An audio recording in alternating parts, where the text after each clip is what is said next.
பாட்டாளி மக்கள் கட்சியினுடைய சட்டமன்ற குழு தலைவர் சௌமியா அன்புமணி நம்மோடு இருக்கார். மேடம், இன்னைக்கு நடந்த இந்த வாக்கெடுப்புல நடுநிலை தெரிவிச்சிருக்கீங்க, எப்படி மேடம் இருந்தது?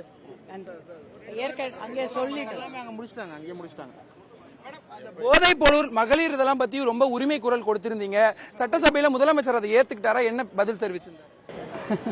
சட்டமன்றத்தில் போதைப் பொருள் எதிராகவும் மது ஒழிப்புக்கு ஆதரவாகவும் போதைப் பொருள் ஒழிப்புக்காகவும் தொடர்ந்து பாட்டாளி மக்கள் கட்சி குரல் கொடுத்து கொண்டு வருகிறது. அதை கண்டிப்பாக இது வந்து ஒரு மாசத்துல செய்து முடிக்கக்கூடிய ஒரு விஷயமும் கிடையாது.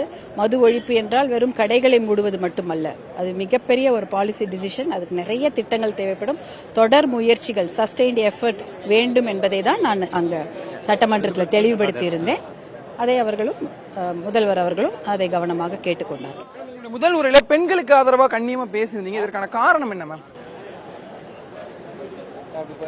பெண்களுக்கு ஆதரவாக எல்லாருமே பேசுவாங்க. ஏனென்றால் பெண்கள் முக்கியமான ஒரு பங்கு தமிழ்நாட்டில். பெண்களுக்கு ஆதரவாக பேசினோம் என்றால் அவர்களுக்கு பேசுவதற்கு வாய்ப்பு ரொம்ப கம்மி. அதனால பெண்களுக்கு ஆதரவாக யாராவது பேசிதான் ஆகணும். அதை எல்லோருமே தான் நாங்க பேசிக்கொண்டிருக்கிறோம். அரசியல்ல உங்களுக்கு அனுபவம் அதிகம், சட்டசபையில எப்படி மேம் இருந்தது அனுபவம் உங்களுக்கு?